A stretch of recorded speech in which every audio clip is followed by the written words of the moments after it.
First full week of spring this week, guys. It is the first full week of spring.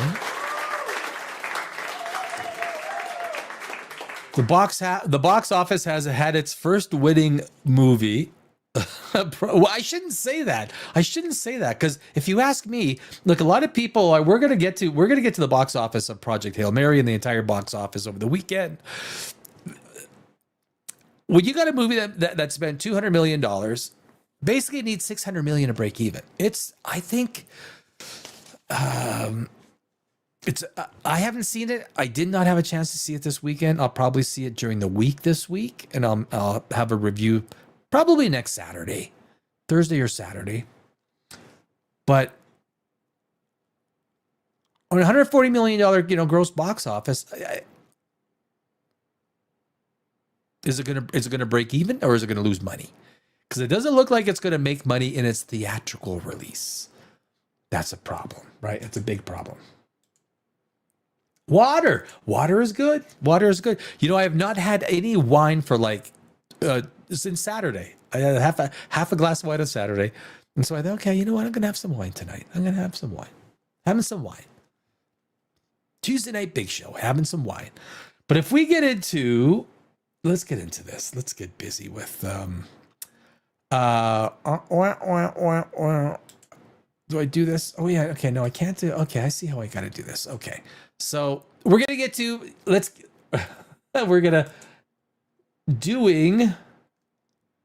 I got a few things I gotta do. There we go.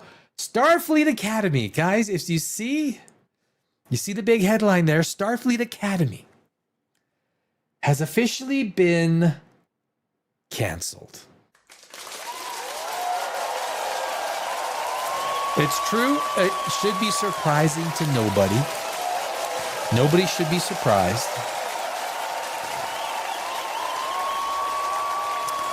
It was one of the worst TV shows ever to hit TV. It is amazing to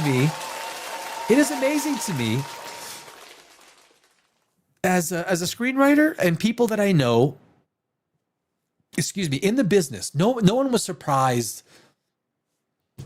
It was basically the fact that they even greenlit season 2, that they committed capital towards season 2. But they greenlit season 2 before seeing season 1. They saw season 1. The ratings were absolutely abysmal.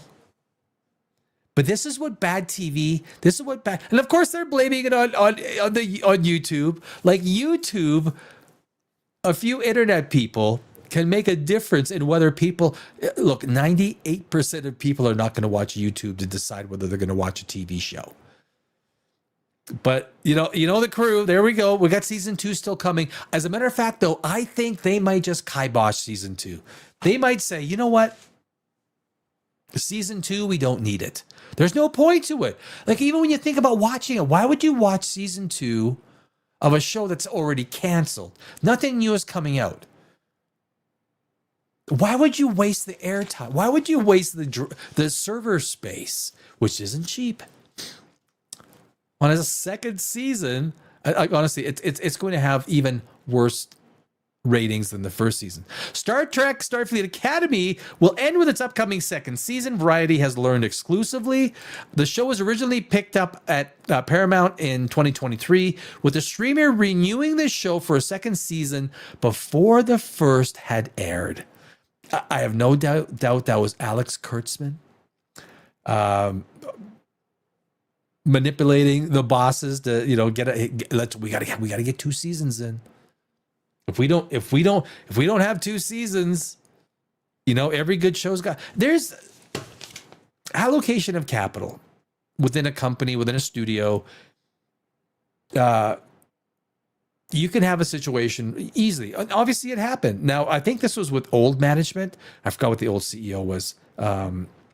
But the first season debuted in January and aired its season finale on March 12th, while the second season recently wrapped up production. I believe it's expected in 2027. We're incredibly proud of the ambition, passion, and creativity that went into bringing Star Trek Starfleet Academy to life. I tried to get a name associated with who actually canceled it, whether it was Dave Ellison or someone specific. at CBS Studios, but there was no name. There was no names attached to it. The series introduced audiences to a bold new group of characters, welcomed familiar faces, and expanded the Star Trek universe in exciting new ways. We're grateful to Alex Kurtzman, Noga Landau, Jaya Viola, and the entire cast and crew who pushed storytelling boundaries. Just incredible. In the spirit of Gene Roddenberry's vision, I think Gene Roddenberry is probably rolling around in his grave. If he could see what came out in his name, anyone who knows Star Trek or we look forward to sharing the upcoming second and final season with everyone and continuing to celebrate the cast, crew, and all that was accomplished with this series. I don't think it's going to air. I don't think it's going to air.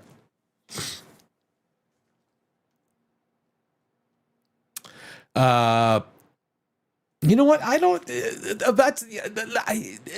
Here's what I want to get to. So there's been the fact is when you see a really bad TV show, and I think this is the big point.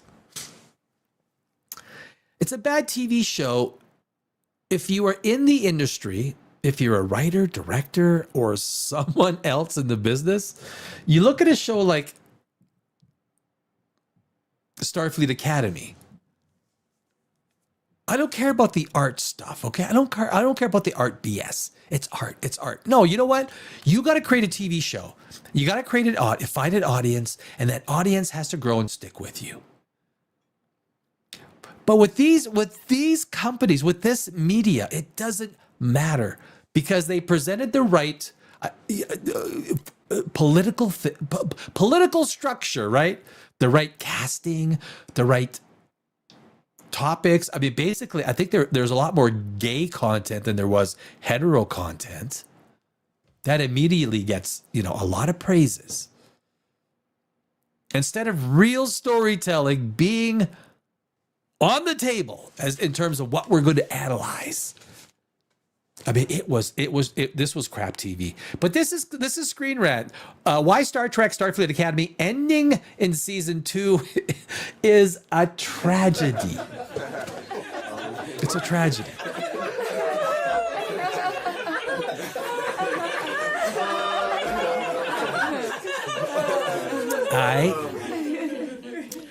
Star Trek Starfleet Academy ending with season 2 is a tragedy with ramifications beyond the end of just another Star Trek series. Created by Gia Viola and executive produced by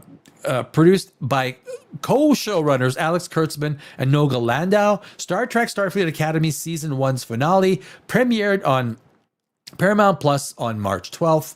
It's a lot of garbage. Variety reported that Paramount Plus opted to end Star Trek Starfleet Academy with season 2 as the final season.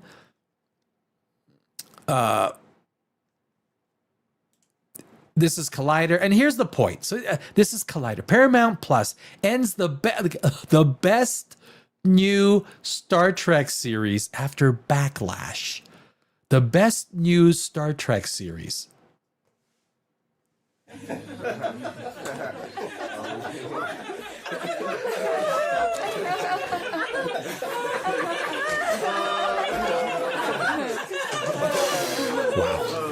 The best Starfleet Academy sophomore year will be its last. And like I say, I don't think it's going to run. I think they'll just say, you know what? What's the point? They might just, we'll see if they allow the editing to go through. It's not premiering till 2027. But what you want to do is you want to kibosh one, stop the editing, and then ex-nay the editing. So you're not spending money on this stuff. Who cares? Why would you want to air it? It makes no sense. The newest installment of the long-running science fiction franchise will conclude at the end of its upcoming second season. The news comes amid upheaval at Paramount, the show's home base, the show's owner. Just say it. Paramount frickin' owns it, which is preparing to absorb Warner Brothers. They're not preparing to absorb Warner Brothers. There is a lot of regulatory approvals that need to come. And Europe and California are two biggies. Either one of those say no, or they've got to dispose of a lot of assets. Could kibosh the deal, or it could utterly change the deal. While it was successful with the critics, earning 80. Oh my God. And this is the thing. What's the point of watching, listening to critics? Because basically, if this show is 87%, if this show is fresh, and there's not many TV shows that are this bad. There's not many. There's Robin Hood.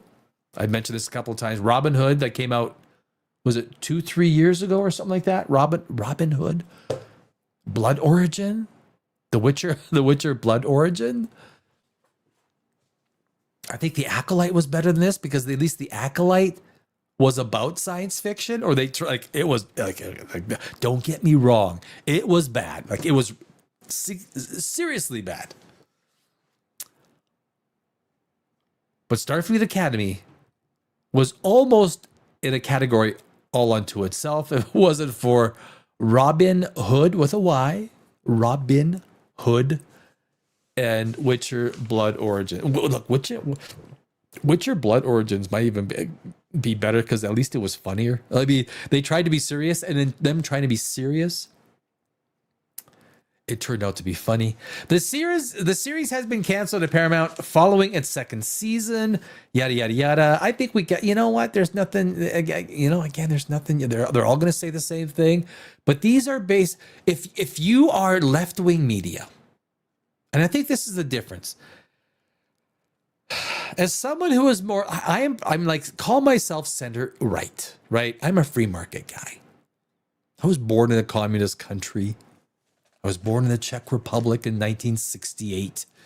When the Russians invaded, we left. We were refugees, bona fide refugees. We landed in Vancouver. So there's nothing on the left that appeals to me. There's nothing in the Democrat Party that's appealing whatsoever. There's a lot of things that are unappealing on the right as well. Unfortunately, it's growing. But if you're a centrist, I'm a right of center guy. These significantly left-leaning websites, they don't care because the shows, the scripts, everything about them presents a particular topic that provides a politically charged the screenplays have that. It's woke. Okay, shit. Okay, damn it, it's woke. How else do I say this without the script sucked? Try to be original. Just try to be original.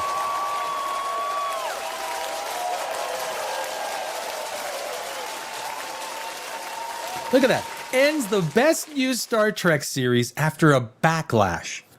Well, look at Rob Landon. Rob Landon, that backlash came from somewhere. It came from Star Trek fans. I've been a Star Trek fan since I can remember. The original Star Trek. The GOAT. I know, Pamela, you don't like the original. I know. Yeah, I know you're Pamela. Not a big fan. I know. We're not a huge fan of Star Trek. I am a huge fan of Star Trek. I don't like words. If I was, people have asked, how do you reignite the excitement of this franchise? First off, you got to get rid of the garbage, right? You got to sweep away. You got to clean the entire house. Take everything out and just throw it in the garbage. You have to let people know that the Kelvin timeline, Starfleet Academy, the things that are not canon, that are not actual canon. And the first project, whoever it is that does it, I don't think William Shatner is the right guy. I know that a lot of people have been thinking, well, maybe William Shatner.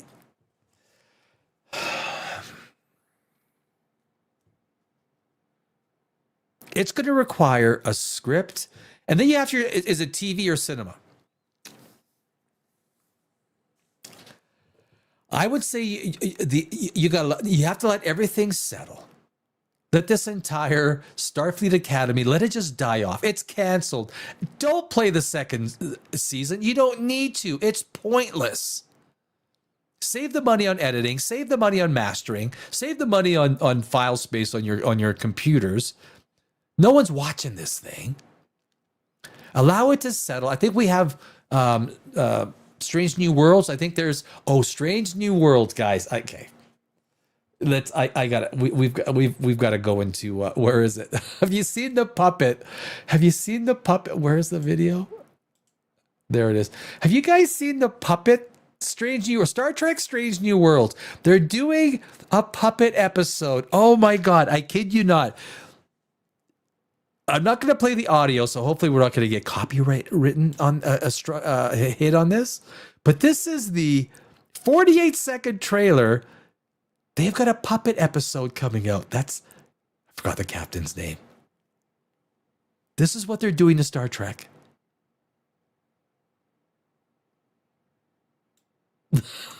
What the fuck?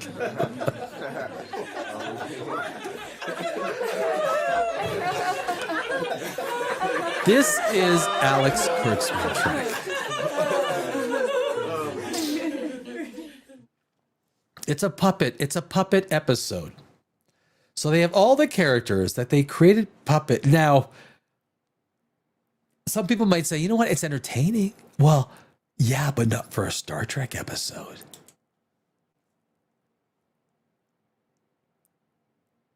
I think he says engage. He says engage or something like that. But that's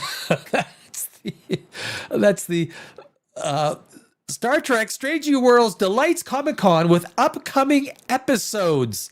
Teases all puppet installment. An all puppet. Oh, Gene Roddenberry. If only Gene Roddenberry was alive, right? We think of all you. We think of you all the time when we are in the writer's room, and we always talk about what the fans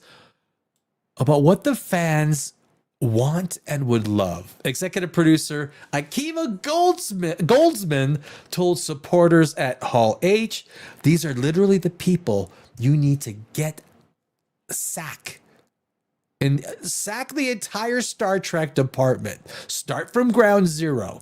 Get someone, like you bring someone into, this is what I would do. Okay. You bring someone in, you do the interviews. And it's like a 30-question Star Trek quiz. Because Star Trek is about lore, man. I'm telling you. How do I know? So I have a science channel. Dimension Zero. And I'm telling you, every time I did, excuse me, was it one? Hiccups. I did one Star Trek video today and one yesterday.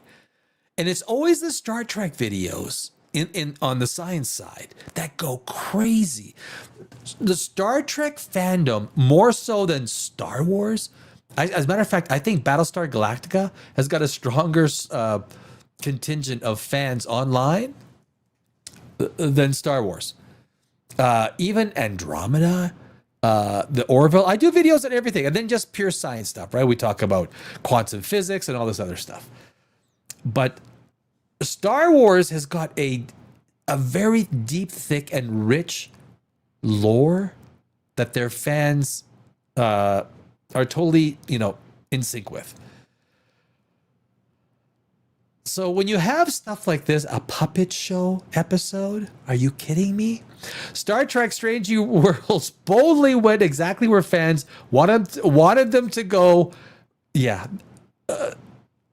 With its San Diego Comic-Con panel delivering a fun presentation that also gave the 6,500 strong crowd in the cavernous hall one thing that geeks most, seeing something before anyone else. Now, this was back in July 2026. And I'm only bringing this out because this is the end of Kurtzman Trek. And I think that's the big deal. From what I see, Dave Ellison? Is it David or David Ellison? Larry Ellison's son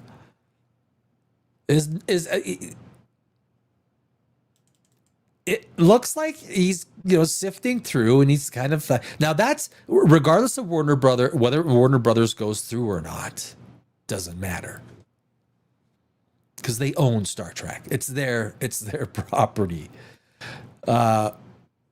The fandom has always been an important aspect of Trek. The original show famously became a cultural force long after it went off the air, after being canceled, and after the showrunners made a point to give a nod to the fans.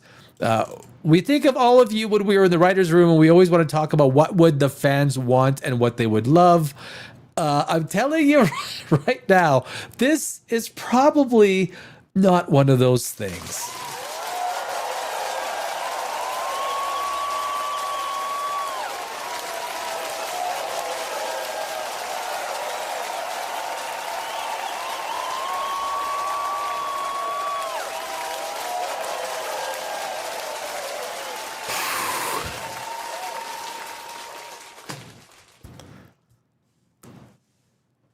But Alex Kurtzman, he's going to be okay.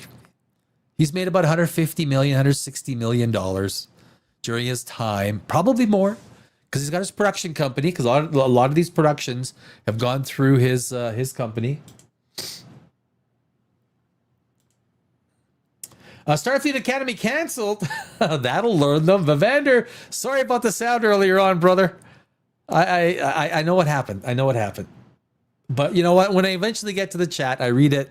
Both you and Pam were, so it's all good. So it was picked up in 2023.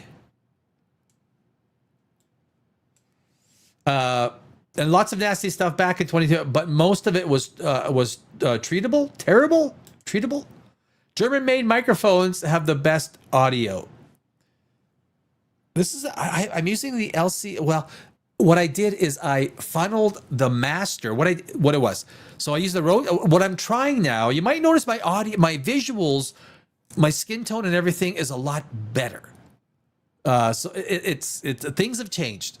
So I went from my Rodecaster into the OBS into StreamYard, and I was using the wrong line from the Rodecaster. So I was using it as a master feed and not a mixed feed, if that makes sense. But I got it fixed, my brother. I got it fixed. I'm a centrist. All of my excess weight collects around my my midsection. I hear you, brother. I hear you. I don't like Strange New Worlds. Captain Pike is always fishing for a compliment. The only thing I like about Strange New Worlds are some of the USS Enterprise effects, like the actual space effects. Watching the Enterprise, go through space. I think some of their effects are amazing. Like some of their visuals with USS Enterprise. The stories bore me. Like they are terrible stories. They absolutely are.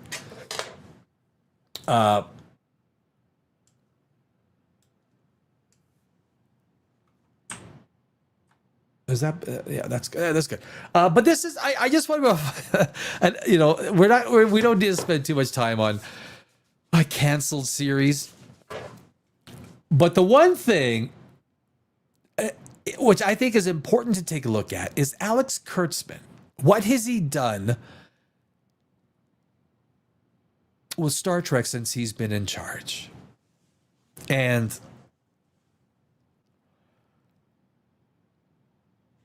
well, I mean, let's get into it. So Alex Kurtzman is the primary architect of the modern Star Trek television era. Through his production company, Secret Hideout, he oversees the Star Trek universe for Paramount Plus. His current contract with CBS Studios runs through late 2026, and he is currently in discussions with Paramount and Skydance regarding the franchise's future. Please, dear God, let that not be the case.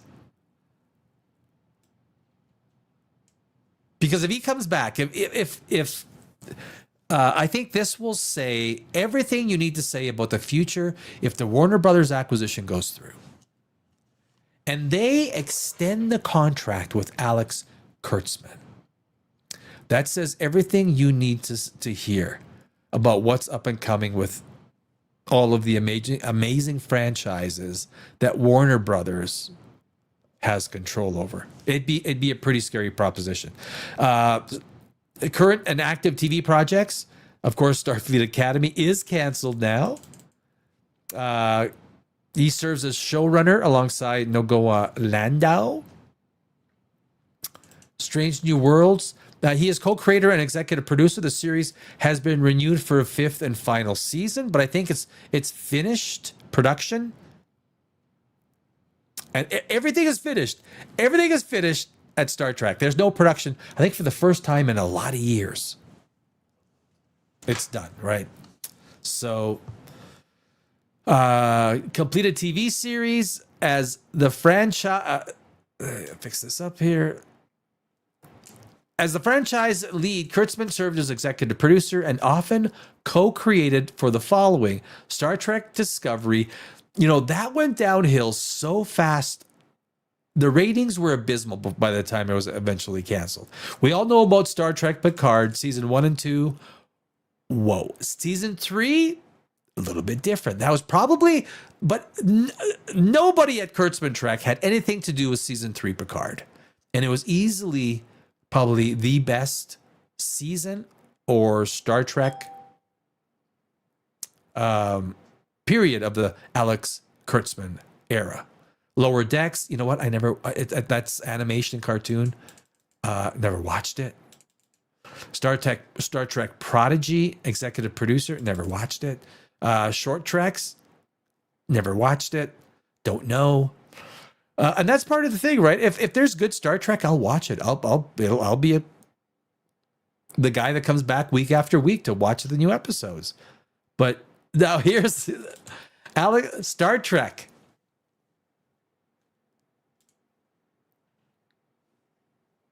Section 31.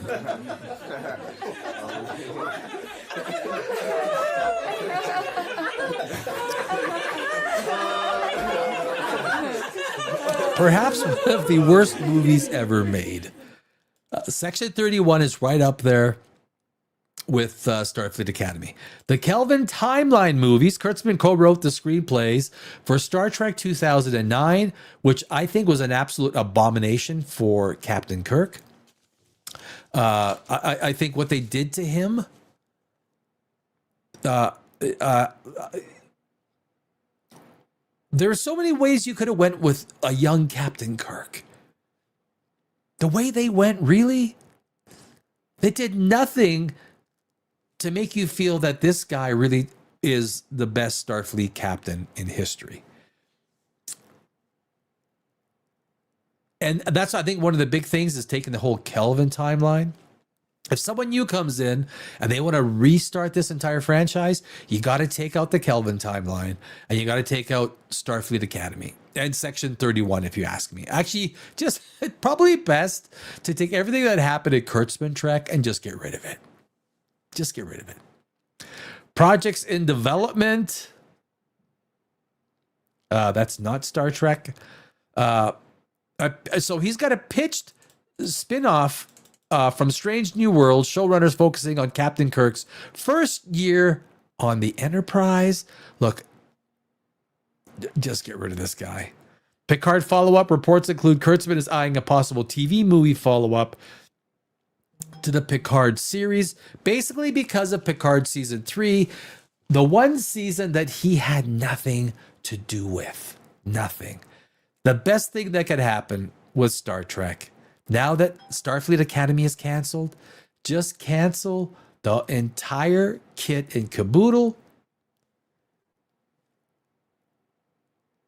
Let it rest for a year or two, and then we start off fresh. That's what you do. But thank you for canceling Starfleet Academy.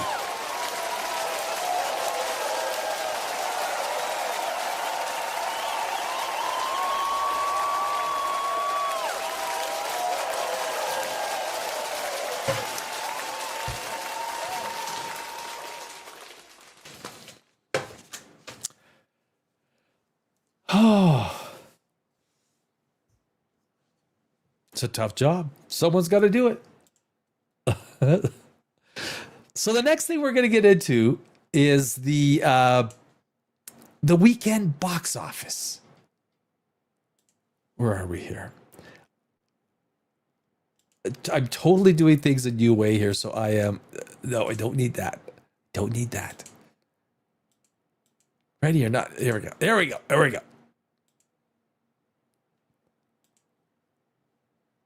Give me the data. So there we go. So the weekend box office, guys, we might have had our most successful.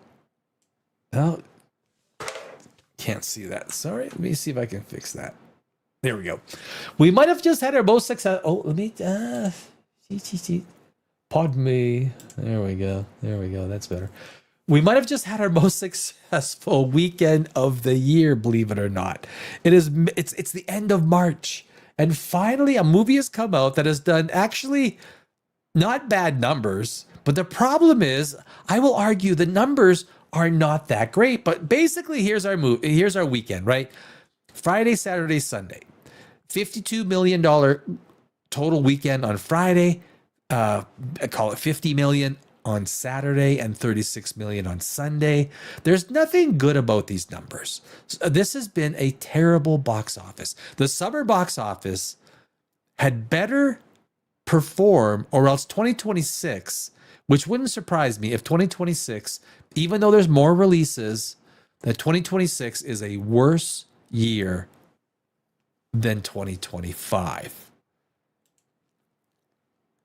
But if we go to Friday's box office, we see Project Hail Mary. Actually, you know what? Let's just go right to Sunday. Project Hail Mary. So here's its gross up until Sunday. And what I find a little problematic is the international. This is now, I haven't seen it yet. I'm going to probably see it next week. Everyone that I know that has seen it has liked it. But it's basically over, was it 4 days? When did it open up here? The 20th, 4 days. 140 million. It's the international worldwide. So if you have a $140 million opening box office, the budget on this thing was $248 million. After you tax credits from the Great Britain, that's $200 million. It was about $50 million tax credits. So you got a $200 million budget, add $100 million for marketing, and 50-50 take with theaters, you have a total of $600 million that you've got to do just to break even. Just to break even. So $140 million on your opening weekend. If you do fourfold from your opening weekend, that tends to be pretty good. That's a pretty good weekend, or a pretty good. So you'll be looking at 164, $560 million to $600 million. That's what it's like. Now, if it's one of these movies where it opens up and it catches word of mouth and it grows and it grows and it grows, that's what you want to see. And it very well could be, because this movie has got some fantastic word of mouth. But it's not a particularly strong weekend given its budget and marketing. So it's got to really outperform over the next 4 weeks, call it, just to break even in the cinema. With other movies, now Hoppers is actually hanging in there pretty good. 242 million worldwide, but the thing is, it's going to lose money. And I think this really boils right back down to the fact that, so $242 million worldwide. This thing opened on March 6th. It's its third full weekend. You see it started off with 13, 18, 12 million. It's now down to 5, 7. But it's hanging in there better than most movies are. Elementals looked like it was going to absolutely bomb, but it actually, I think, pulled out to be about 500 million. It looked like it was going to do about 200 or 300 million, but word of mouth sent that movie to at least a few hundred million more bucks. But this is the decline in the entire box office. We see it everywhere. Ready or not, here I come. $12 million on its opening weekend. Granted, it did have a $16 million budget, but still $12 million. Reminders of Him. You know what? I don't even know what the hell that is. Scream 7 came out strong, died fast. Look at this. Look at February, at the end of February, early March. Look at the numbers that it has, and look at how quickly it dropped off. I mean, that is brutal. $193 million. You have a what is the budget for Scream 7? $45 million. So if you have a budget of $45 million, call a marketing of 25 million, 45, 60, 70 million. So, you know what? It's actually making money. So the fact that it's got a much lower budget, it's actually one of the rare ones that are making money. But the numbers are so small. This is the problem with the box office. The numbers are so small. No one's watching. No one's going to the theaters. And I would argue the movies are low quality and the tickets are really freaking expensive. People can't afford it. So you know what? Hey, why go to a movie when you can just stream it? It makes no sense.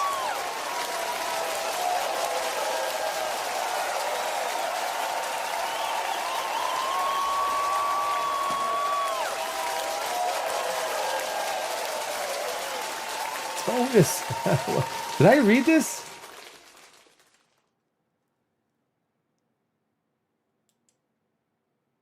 Hey, Ben Feister, how you doing? They tried to sack Alex Kurtzman, but it didn't work. You can't sack a guy who is less equipped down below than Theon Greyjoy. Oh my god, jeez. Sup, people? Hey, Ben Feister.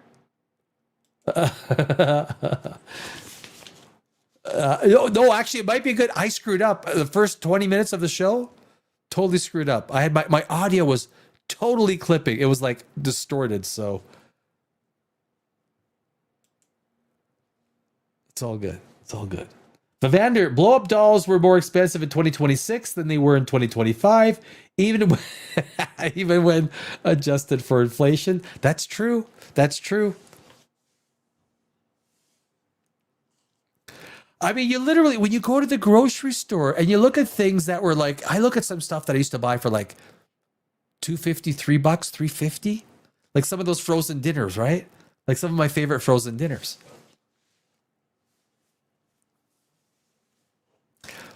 $6.50. They're like $6.50. I just bought some on sale for $4.99. I'm like, on sale for $4.99? I used to spend $3.50 on this stuff. Almost doubled. I mean, people can, and if you've got a family of 4, a family of 5, you have a mortgage, if you got like a $3,000 or $4,000 mortgage, do you think seeing a movie is high up on the, even Project Hail Mary, a great movie, you will literally think, I could wait 2 months and save $100. Yeah, I can't talk about it with my friends, but at least I'll eat. At least I'll have some food tonight. I'll eat. I will eat. Cheers, Tuesday night. Ooh, the red wine. It feels good. It feels good.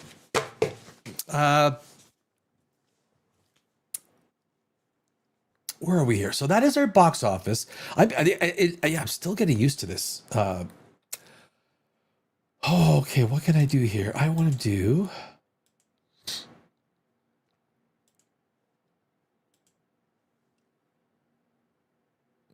Okay, I don't want that. I can close that. I can close that. I can close that. Close the stuff that we already did. It just confuses me a lot less. And the box office. You know what we can... Project Hail Mary, do another revenge. You know what? We're not even. So, Project Hail Mary. I'm not. You know what? I'm not even sure if there's anything left to. Actually, there is something. There is. Have you guys seen? Have you guys? Talk about AI. Have you guys seen the? There's a Wonder Woman video. Let me play this. I like this. I think this is hilarious. I saw this video a couple of days ago.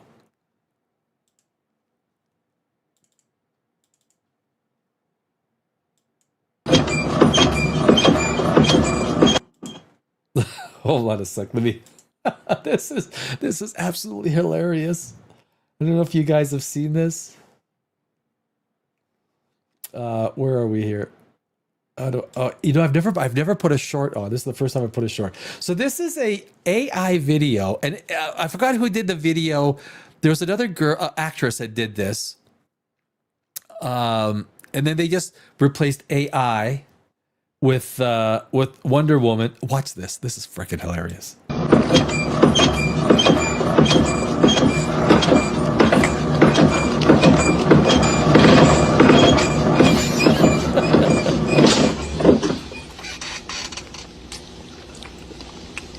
Whoops. Anyone have some change?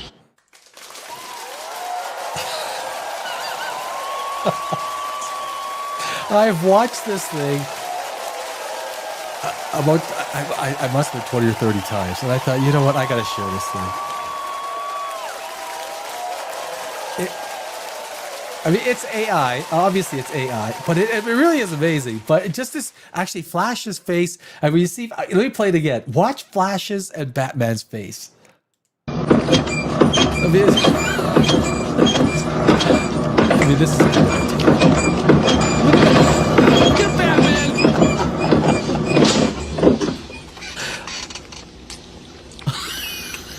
Whoops. Anyone have some change? There we go. That's I had to. You know what? I had to play that.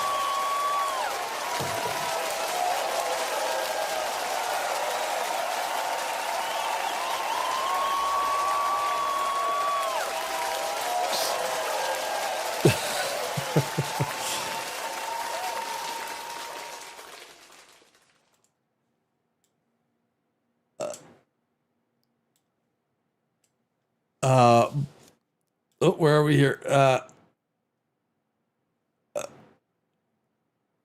Yeah, it is. Yes, and I don't think that they're going to release season 2 either. I think season 2 is probably eventually it's going to be. They're probably going to like just quietly. They'll go to the editors. Why don't you guys take like a 2-month break?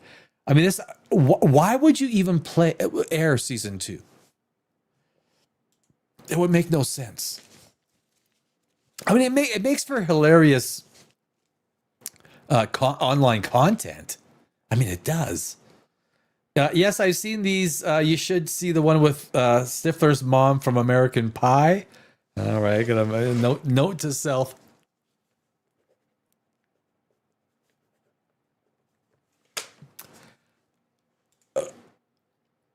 They are. It's just this one. I don't know what it was about this one. It's like, because I usually, if I'm going through shorts, because I actually do make shorts in my sci-fi side, science fiction. So I do go through and I watch, and I most of them I just keep scrolling through, like, oh geez. Maybe because it's Wonder Woman and Gal Gadot actually looks kind of sexy. Maybe. No, it's their faces. It's Batman. It's the. I know, but they are everywhere. They are.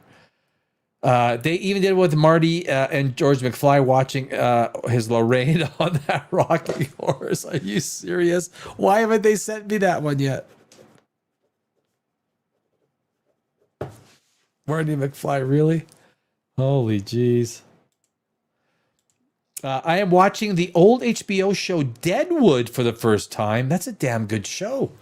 I didn't watch it, but I have heard good things about it. Yes, yeah. Deadwood.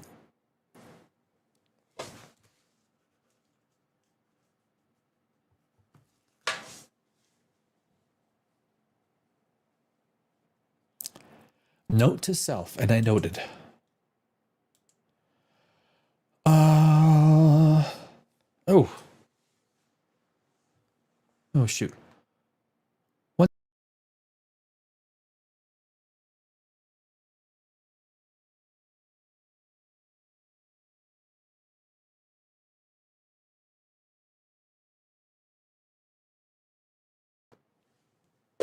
All right. So, you know what I watched today? I watched while I was working on doing videos and stuff today. I actually watched the Kathleen Kennedy Star Wars trilogy, The Last Jedi. What? Geez, I just watched. They're so forgettable. I forgot all of their names already. You know, The Last Jedi. But you know the craziest thing. You know what? You know what the worst thing about the Ray Palpatine movies are? It's the writing. There's always some just stupid, ridiculous, crazy little thing. It's like what's his name, Finn and Chewie and whatnot, where they were on the ship and the guy had his gun ready to execute them.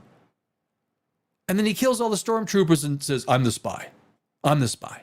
Like, it's stuff like that that is just absolutely, and that happens right throughout all three movies. All three movies. It's some of the worst screenwriting, period. But one thing that I let me see if I can do this. How do I do this? I can do it. Oh, here we go. Yeah. Get rid of that. There we go. So I wanted to bring this up because this just came out March 23rd, 2026. It was yesterday. John Boyega confirms, I actually have spoken to new Star Wars boss about Finn's future years after warning Disney never to sideline black characters again. Now, I'm going to flip to this headline. April 14th, 2025. John Boyega only had about $60 in his bank account when J.J. Abrams called about Star Wars. Then he spent 43 of those $60 to go meet him. Do the math. Ironically, they use the same image. So he had $60 in his bank account when he actually got the role for Finn. John Boyega confirmed to Star Wars fans at MegaCon Orlando that he's spoken to new Lucasfilm boss Dave Filoni, who is now the studio's chief executive or chief creative officer and president following the exit of Kathleen Kennedy. The specifics of what Boyega and Filoni spoke about were not revealed. When a fan yelled out to Boyega, "Get Dave on the phone," after he was asked about returning to Star Wars as Finn, the actor answered, I actually have.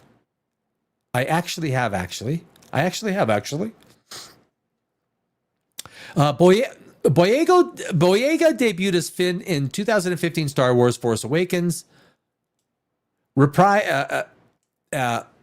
reprised the character in 2017's The Last Jedi and 2019's The Rise of Palpatine.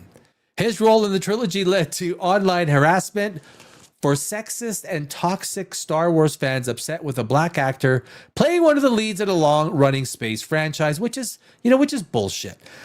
The problem with all this stuff is, here's the problem.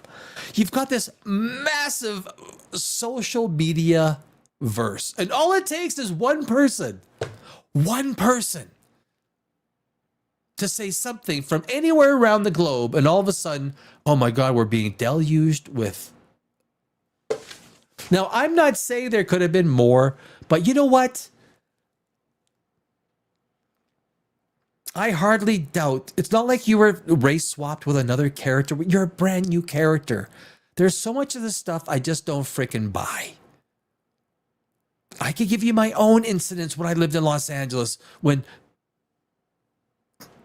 people that were not of my skin color calling me names for my skin color. And it happened a lot every day. As a matter of fact, it happened almost every single day. But here you had $60 in your bank account. $60. You got a few $100,000 for the first movie, and then millions for the next one, and then millions for the third one. Over the years, Boyega has called out both racist fans, because someone on Twitter, which has millions of people, said something. He put the studio on blast for fumbling diversity in his trilogy, pointing to reduced storylines for characters of color and more. You weren't even a main freaking character, bub. You're a supporting character. Ray and what's his name? Kylo Ren are the main characters. And I watched the movies, and there is a lot of Finn.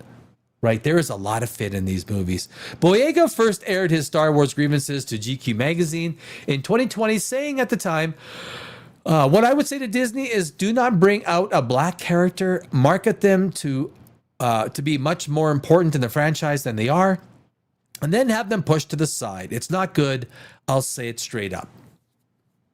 What I'll say is, you were paid for scenes to do a movie. Whether they all show up in the movie or you're entirely cut out from the movie doesn't matter.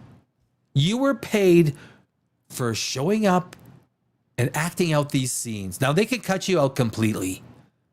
And it's happened to actors of all persuasions. White, black, Hispanic, Indian, everybody it happens to.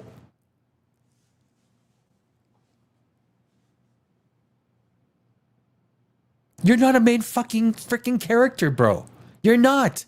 So what's the big deal? This is part of the idea that if you're an actor, you're literally now weaponizing your skin color. You're literally saying, well, look, I wasn't in this movie enough, and all you're doing is pushing characters of diversity to the back. Right from the beginning of this freaking trilogy, Rey and Kylo Ren were the main characters. Antagonist, protagonist. You had $60 in your bank account in 2015. You spent $43 going to meet JJ. And now you're a millionaire. Now you're a freaking millionaire. You're a millionaire. And this world is racist? And this, what? What? You can't even count your freaking good fortune. You can't even say, yeah, you know what? There's a lot of actors that can't even put food on the table. Most of those actors are actually Caucasian, probably. They can't even put freaking food on the table. But now you're a millionaire. A millionaire. You had $60. You had $60 in your bank account. You spent $43 to go meet JJ. Now you're a millionaire.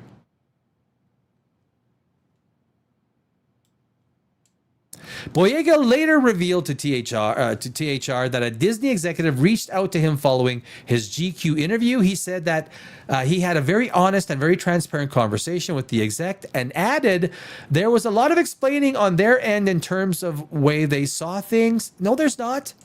Characters are cut out all the time. And there was plenty of Finn. What do you want? You want as much screen time as Kylo Ren? I mean, this stuff is what drives you crazy. I hope...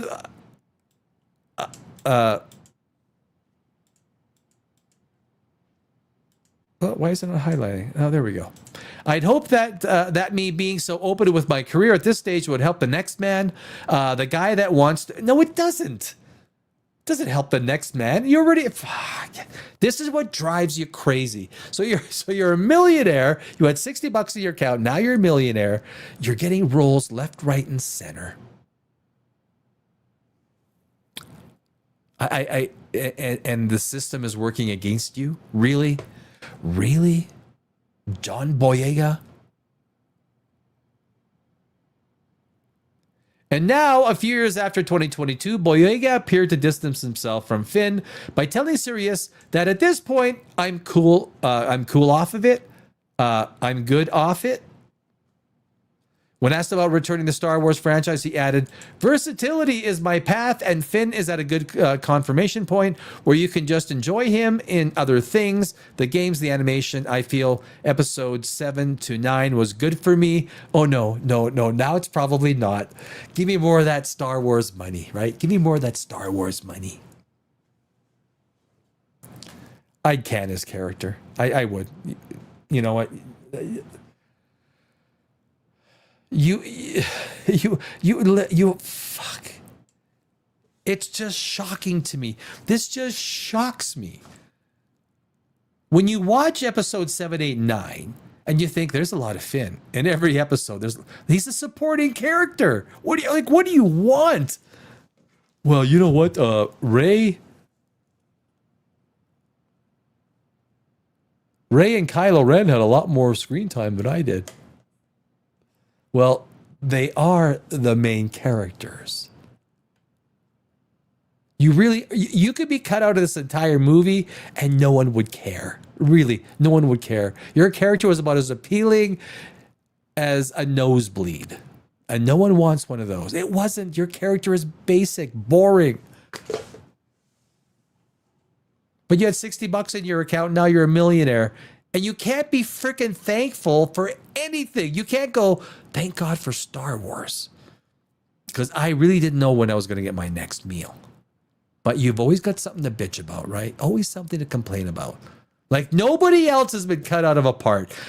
It just drives you crazy, guys. That is my point. I wanted to bring that full circle because you really get sick and tired of these whiny babies who make it to be millionaires and still whine and be babies. I'm a victim. Holy jeez, bro. Holy jeez. You're not a victim. You are literally a freaking baby. John Boyega, you're a freaking baby.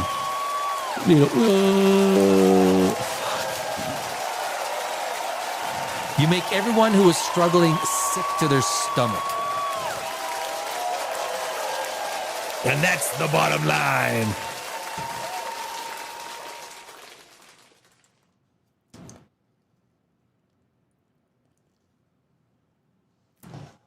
What am I? Okay, hold on a sec. Wait a second. Wait. Okay, yeah.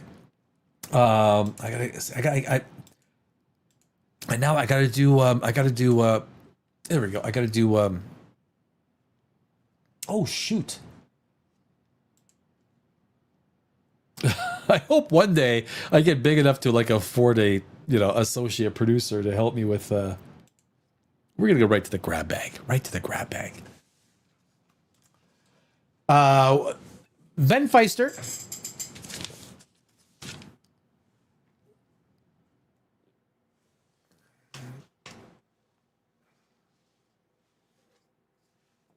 If you want to see something awesome, look up Star Wars RC-38 Reimagine. It blew up all over YouTube. This wad made by a fan setup studio. No AI was used. Okay, hold on. Hold up. How do I do this? Oh, I got a new procedure, so I gotta think. I want to do this.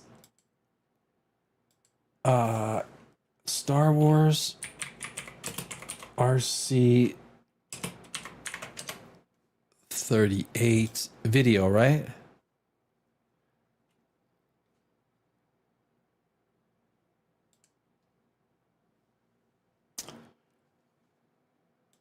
Let me just say Star Wars RC 38.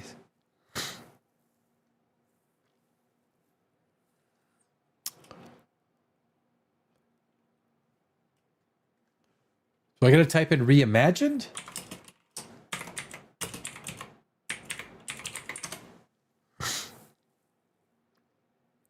Oh, I see. Oh, okay, yeah, yeah. Are they gonna copyright me? Hold on a sec. Hold on a sec. I won't play the audio. Maybe that will let me do this. Okay. How long is it? 6 minutes. Okay, let me play a little bit of this.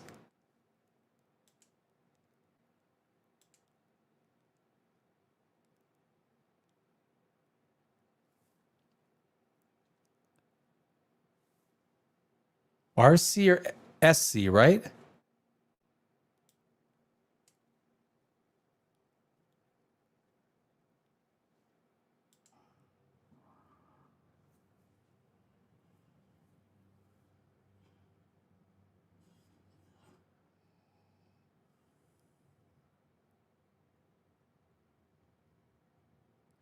So if this wasn't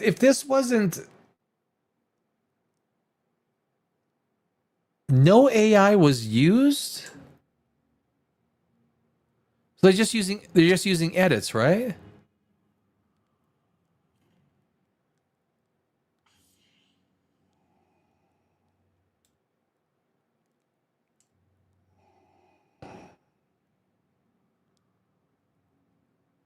It I mean it looks like AI. There's no way you can get these shots without having.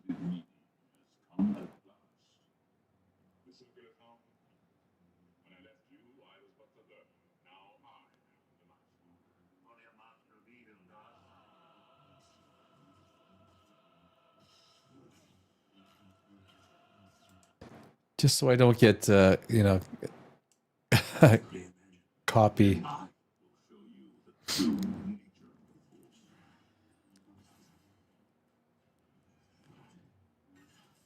Ben Feister, this is AI, is it not? This looks like AI.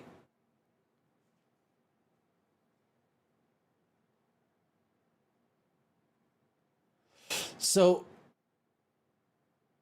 the problem I have with this, now I just went through. You're looking. There's no way that you could release this as a movie. Like some of these fight scenes you could release, but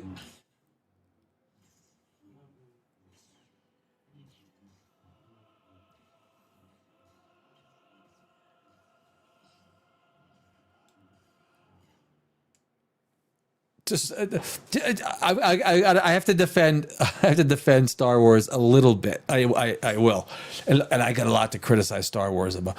When when that fight was actually filmed, this was filmed back in 1976, right? So they were using actors, filming technology that was nowhere near what we have today. So could they make a better fight between Star Wars and an old Obi-Wan Kenobi? Yeah, and that fight looked good, like it really did. The only thing is that I would say is a lot of these things they drag on. So when you're a screenwriter, you're writing something, you've got to get to a certain. And I've watched a lot of these.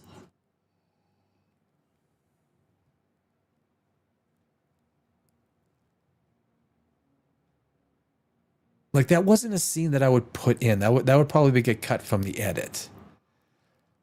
But I know where you're going with it, Ben Feister. I know where you're going with it.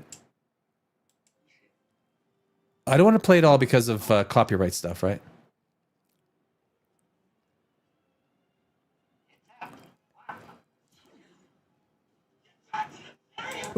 one of the things I hate is how they treat stormtroopers. These are the worst soldiers in the history of movies and television. If he gets himself killed.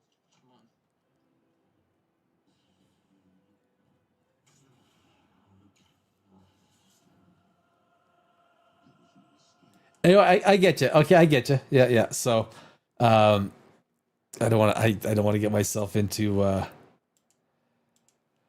um copyright hell with that one, but yes, you can get a situation where the technology is getting to the point where, but you need to tell a story. You just can't have one scene. A movie is this massive.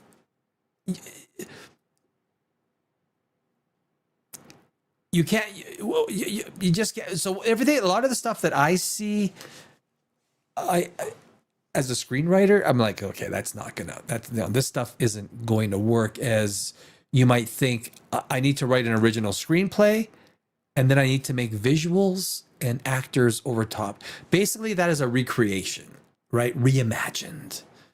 Um, so I know what you mean, Bedfeister, but people at home doing stuff, you need to know how to write a movie, how to write a script, how to tell a story, the visuals. To think that there's nothing involved with a great director, a great screenwriter, great visual effects, great editor. Someone doing this at home is some people say, oh, it's coming. It's never going to happen. That it will. You might have one or two or three different instances where someone knows how to write a story, creates original visuals, and then the story is told through these original visuals based on an original screenplay. But as impressive as it is, you're just recreating something that already exists, which is a lot easier than creating something that's original, right?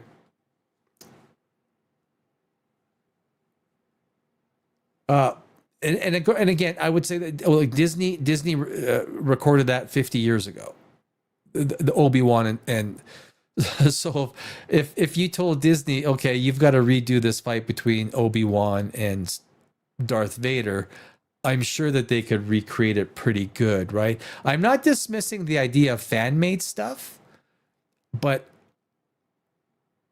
I spent so many years learning and being an English major university to write stories, to understand screenplays, what works in a screenplay, what doesn't work in a screenplay. I just don't think someone at home, yeah, they might make some pretty good visuals. I just don't think someone at home is going to create something that will ever rival a full movie. Because you need to create an original screenplay with original visuals. And that's an entirely different ball game.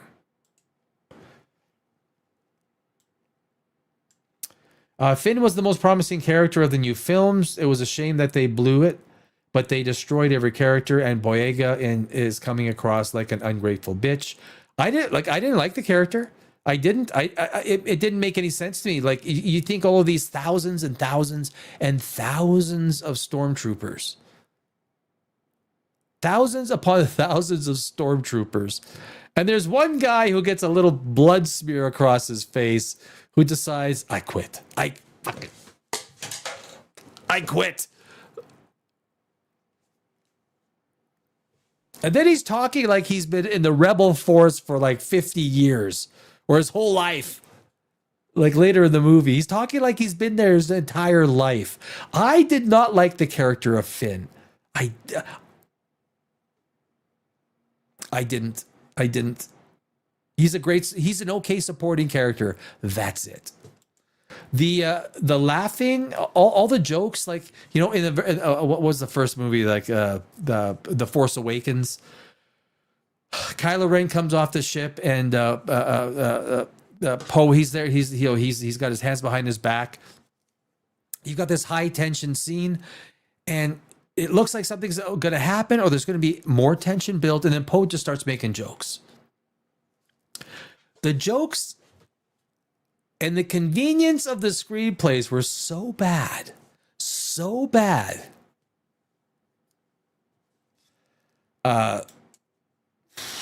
No Star Wars RC-38 was reacted by millions of people. SC38 typo. Yeah. Yeah. I mean, it looks okay.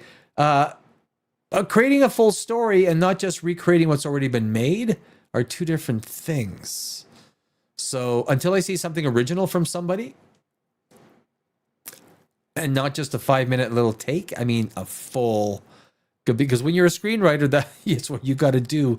You got to write a full story from opening scene, create the characters, create the internal conflict, the external conflict, supporting characters, all these scenes that wrap themselves around to hopefully to a final conflict where everyone goes, whoa. Reimagining someone else's work is less, I don't find it as, you know what I mean, right? You know what I mean. The most hilarious video you should look up is Star Wars Stormtroopers, but they are accurate. It's absolutely hysterical spoof. It plays off of the trope, I can't see anything in this helmet. I think I saw that.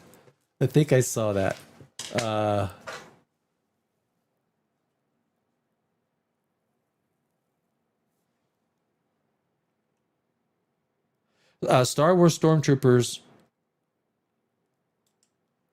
But I think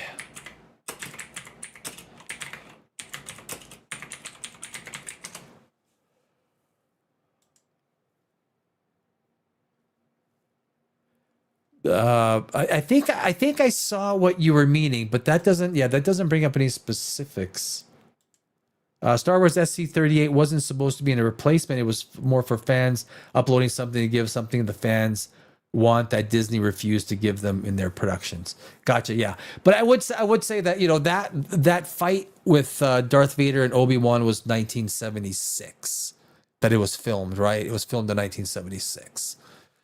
But it was a good fight. Like what you showed in, I mean, that was a good fight. So,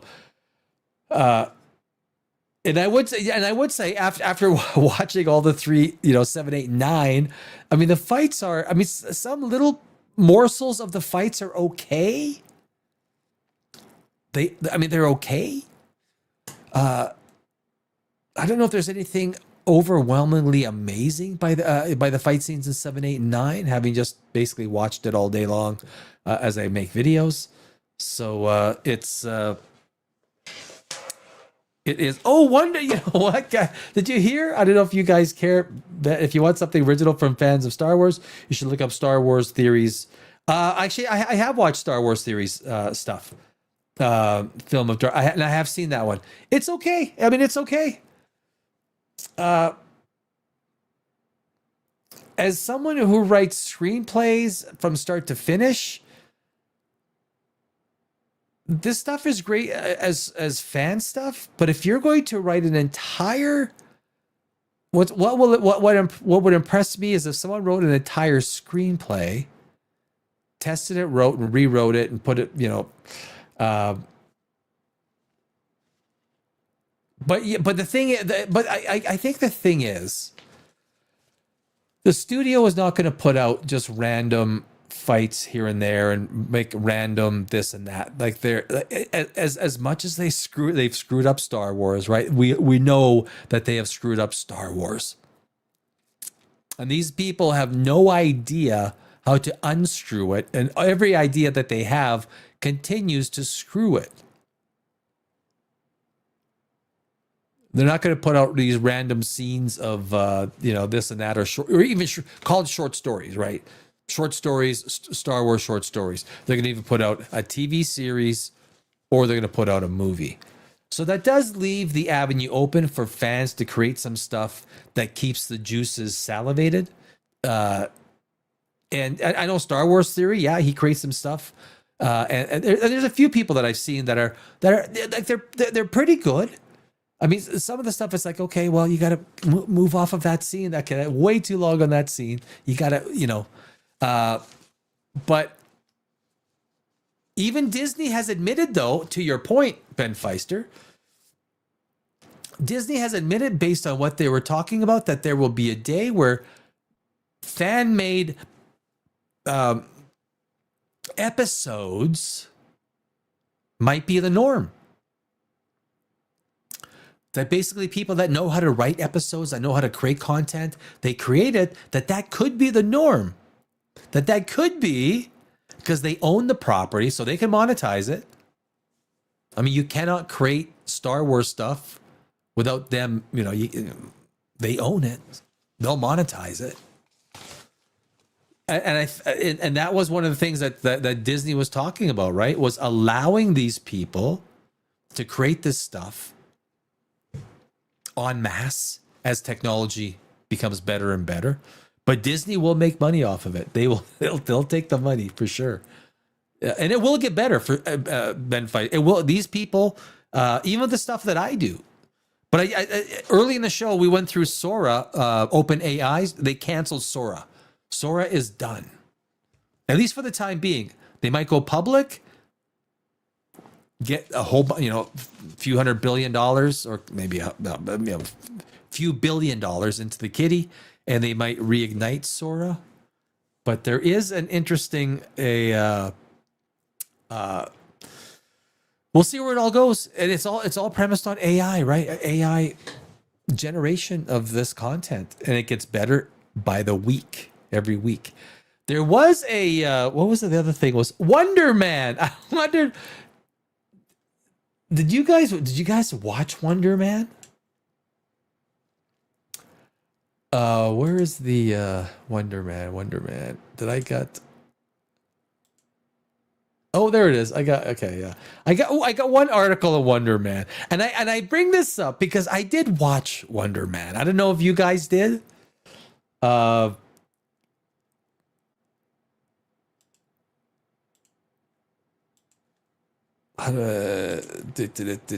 we go. So, Wonderman renewed for season 2 at Disney.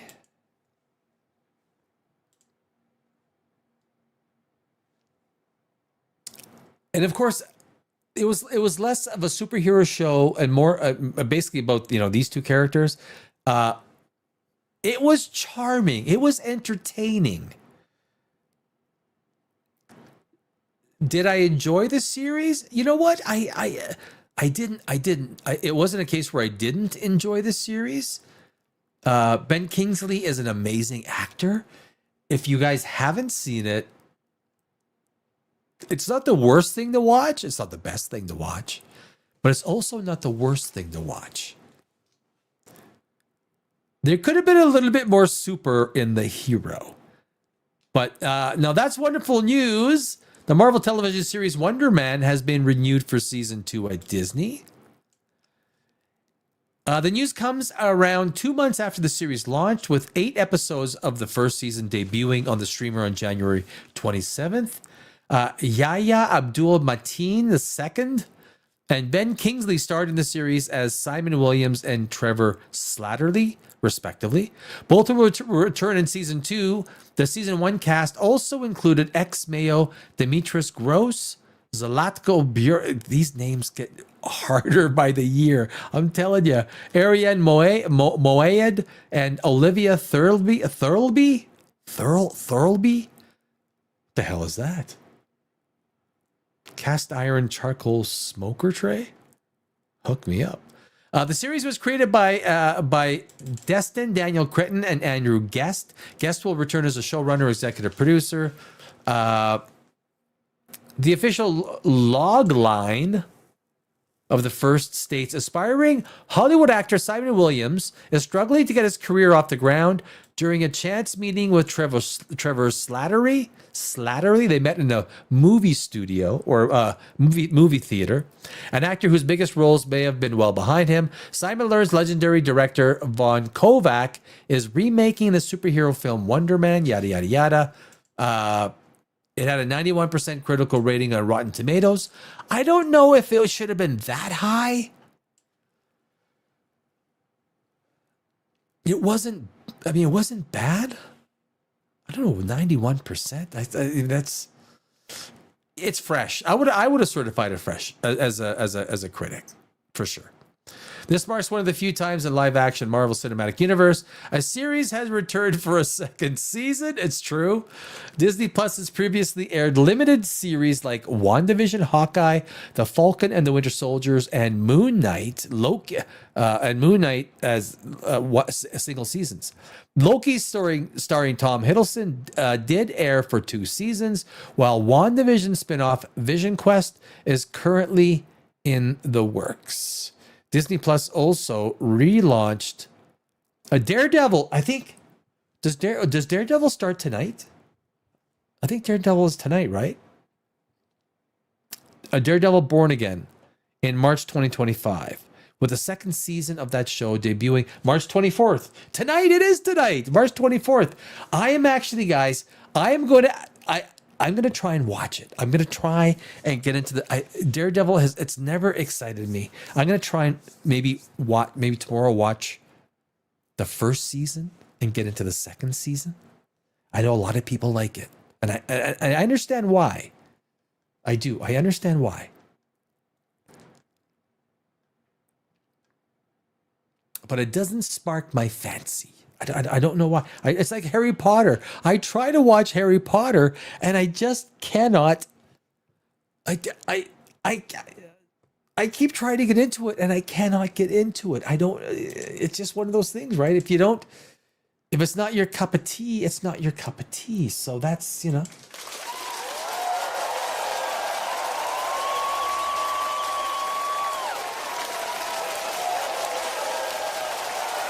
Evander, was Olivia Thirlby the girl who played Judge Anderson in the Carl Urban Dread movie?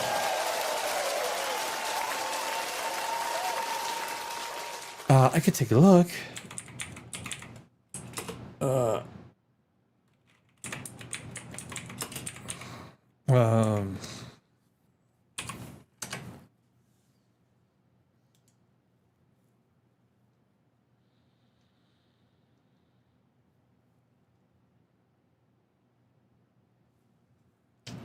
Oh, she was in Wonderman, right? She was in 3 episodes of Wonderman. Now, yeah, I wasn't sure on. Yeah, okay, I get it. I'm in the know.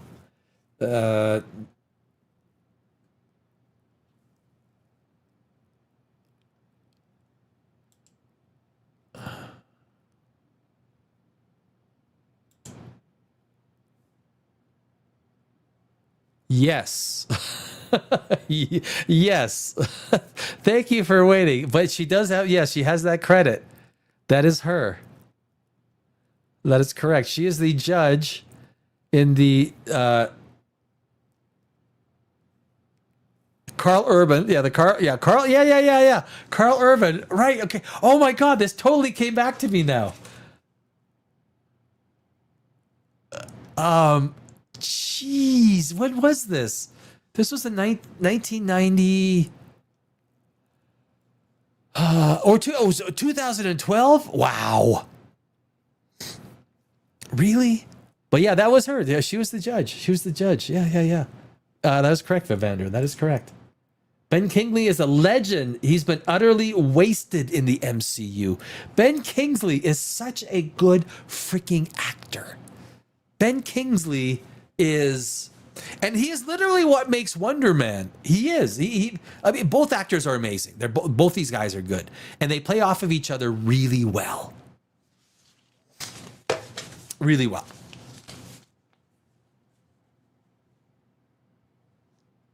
So Wonderman season 2.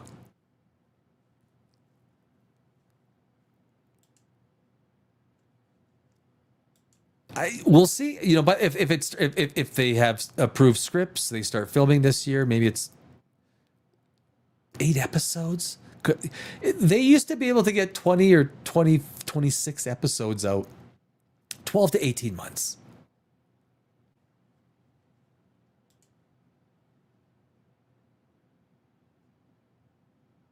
This House of Sand and Fog is maybe my favorite Ben Kingsley movie. Haven't seen it. But Ben Kingsley is definitely and he is he exploded with obviously Gandhi. That was his big breakout movie. But everything I seen him in, everything I see Ben Kingsley in, he is a pleasure to watch. He's a good actor. I'm not surprised that they're doing a season 2 for Wonderman. I mean, it was oddly entertaining. Even now, when I look back at Wonderman, it was oddly entertaining. Even though maybe I didn't realize, maybe looking back at it, I think more so than I did when I watched it. So we'll see what happens with with season 2. But yes, Judge Dredd with Carl Urban, 2012. Vander, that is correct. That is correct. So, what else have we got today? You know what? I think we've gone through everything. I mean, the only thing that I would consider replaying is this.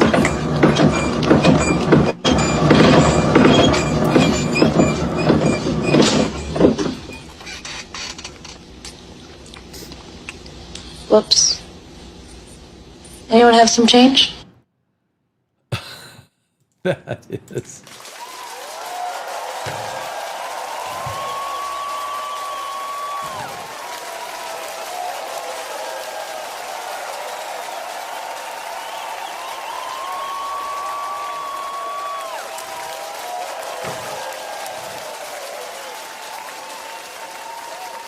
There's something, I don't know what it is. There's something oddly interesting that I find about that video. I don't know what it is, but it is.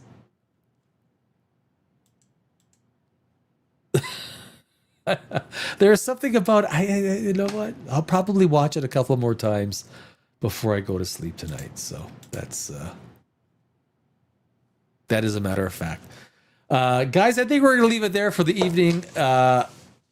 Not too much news, not too much stuff going on tonight. Starfleet Academy is canceled. There will be no season 3. I question whether there will be a season 2 release.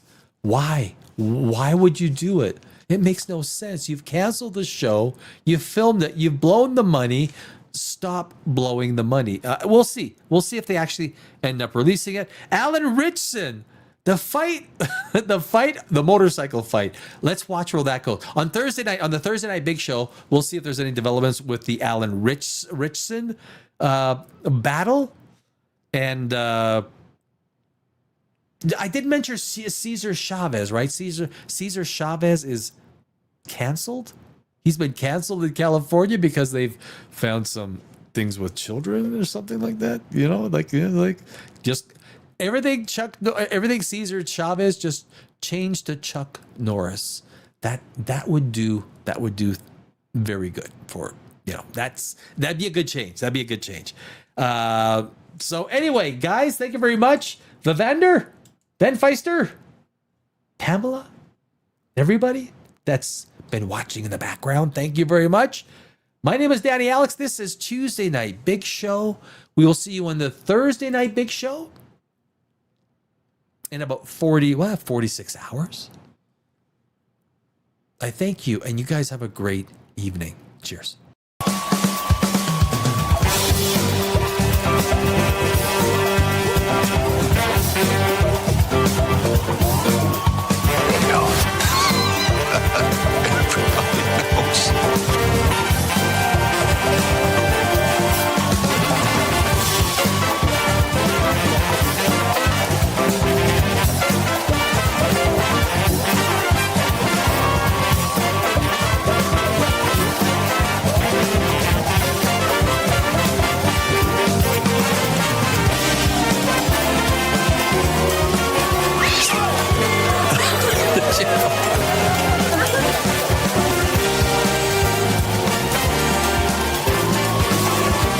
Oh, sorry, you're still there.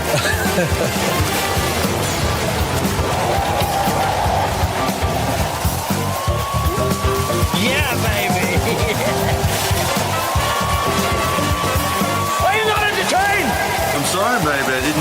turn. You. Look at me. Yes. What's wrong with being sexy? I mean, there's no Sex. These go to 11. Does that mean it's louder?